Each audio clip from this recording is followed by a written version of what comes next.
Hey everyone, today's August 27th, and I realized the last few days I forgot to hold up the Bible to show you the date, but anyway, I was trying to do that for consistency's sake, but that's all right. Job 17, 18, and 19, Galatians 4, 21 through 31, Psalm 53, and Proverbs 22, 10 through 12. So let's get going here with Job 17 through 19. My spirit is broken. My days are extinct. The graveyard is ready for me. Surely there are mockers about me, and my eye dwells on their provocation. Lay down a pledge for me with you. Who is there who will put up security for me? Since you have closed their heart to understanding, therefore you will not let them triumph. He who informs against his friends gets a share of their property. The eyes of his children will fail. He has made me a byword of the peoples, and I am one before whom men spit. My eye has grown dim from vexation, and all my members are like a shadow. The upright are appalled at this, and the innocent stirs himself up against the godless. Yet the righteous holds to his way, and he who has clean hands grows stronger and stronger. But you, come on again, all of you, and I shall find not a wise man among you. My days are past, my plans are broken off. The desires of my hearts, they make night into day. The light, they say, is near to the darkness. If I hope for Sheol as my house, if I make my bed in darkness, if I say to the pit, you are my father, and to the worm, my mother or my sister, where then is my hope? Who will see my hope? Will it go down to the bars of Sheol? Shall we descend together into the dust? Then Bildad the Shuhite answered and said, how long will you hunt for words? Consider, and then we will speak. Why are we counted as cattle? Why are we stupid in your sight? You who tear yourself in your anger, shall the earth be forsaken for you, or the rock be moved out of its place? Indeed, the light of the wicked is put out, and the flame of his fire does not shine. The light is dark in his tent, and his lamp above him is put out. His strong steps are shortened, and his own schemes throw him down. For he is cast into a net by his own feet, and he walks on its mesh. A trap seizes him by the heel. A snare lays hold of him. A rope is hidden for him in the ground, a trap for him in the path. Terror frightens him on every side, and Terrors frighten him on every side and chase him at his heels. His strength is famished, and calamity is ready for his stumbling. It consumes the parts of his skin. The firstborn of death consumes his limbs. He is torn from the tent in which he trusted, and is brought to the king of terrors. In his tent dwells that which is none of his. Sulfur is scattered over his habitation. His roots dry up beneath, and his branches wither above. His memory perishes from the earth, and he has no name in the street. He is thrust from light into darkness, and driven out of the world. He has no posterity or progeny among his people, and no survivor where he used to live. They of the west are appalled at his day, and horror seizes them of the east.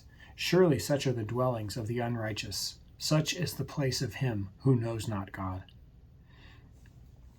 19:1. Then Job answered and said, excuse me, how long will you torment me and break me in pieces with words? These 10 times you have cast reproach upon me, and are you not ashamed to wrong me? And even if it be true that I have erred, my error remains with myself. If indeed you magnify yourselves against me and make my disgrace an argument against me, know then that God has put me in the wrong and closed his net about me. Behold, I cry out violence, but I am not answered. I call for help, but there is no justice. He has walled up my way so that I cannot pass, and he has set darkness upon my paths. He has stripped me from my glory and taken the crown from my head. He breaks me down on every side, and I am gone. And my hope he has pulled up like a tree. He has kindled his wrath against me and counts me as his adversary. His troops come on together. They have cast up their siege ramp against me and encamp around my tent. He has put my brothers far from me, and those who know me are wholly estranged from me. My relatives have failed me. My close friends have forgotten me. The guests in my house and my maidservants count me as a stranger. I have become a foreigner in their eyes.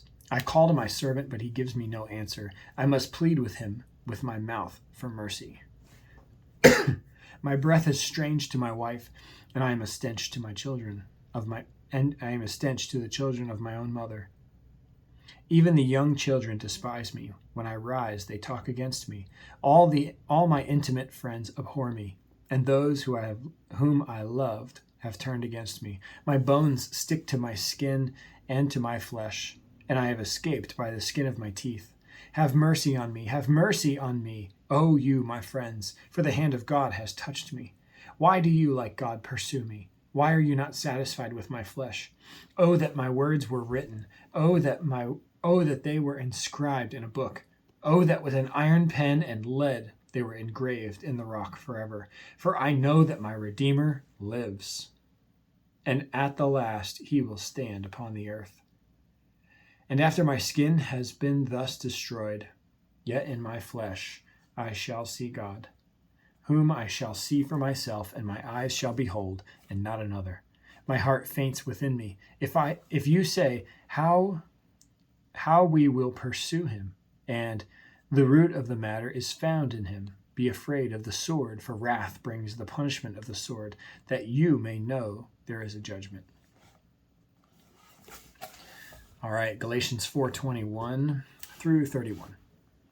Tell me, you who desire to be under the law, do you not listen to the law? For it is written that Abraham had 2 sons, one by a slave woman and one by a free woman.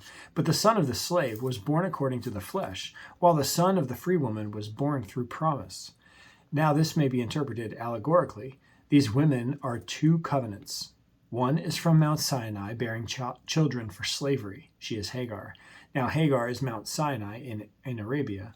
She corresponds to the present Jerusalem, for she is in slavery with her children. But the Jerusalem above is free, and she is our mother. For it is written, Rejoice, O barren one who does not bear. Break forth and cry aloud, you who are not in labor. For the children of the desolate one will be more than the one For the children of the desolate one will be more than those of the one who has a husband. Now you, brothers, like Isaac, are children of promise. But just as at that time he was born according to the flesh. Sorry, this is a tough sentence. But just as at that time he was born according to the flesh, persecuted him who was born according to the Spirit, so also it is now. But what does the Scripture say? Cast out the slave woman and her son, for the son of the slave woman shall not inherit with the son of the free woman. So, brothers, we are not children of the slave, but of the free woman. Psalm 53. To the choir master, according to Mahalath, a maskil of David. The fool says in his heart, there is no God. They are corrupt, doing abominable iniquity. There is none who does good. God looks down from heaven on the children of man to see if there are any who understand, who seek after God. They have all fallen away. Together they have become corrupt. There is none who does good, not even one. Have those who work evil knowledge, who eat up my people as they eat bread and do not call upon God?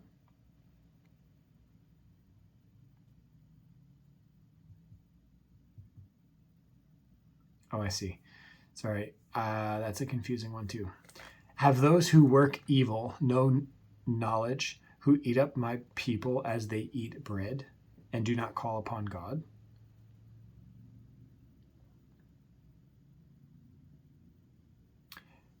There they are in great terror, where there is no terror. For God scatters the bones of him who encamps against you.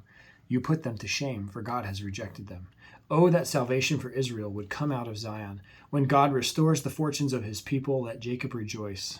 Let Israel be glad. Proverbs 22:10 through 12. Drive out a scoffer, and strife will go out, and quarreling and abuse will cease.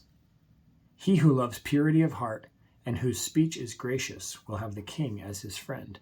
The eyes of the Lord keep watch over knowledge, but he overthrows the words of the traitor. All right. Tomorrow's August 28th. We will read Job 20 and 21, Galatians chapter 5, Psalm 54, and Proverbs 22:13. So pretty short reading for tomorrow. Nonetheless, it'll be good. See you then.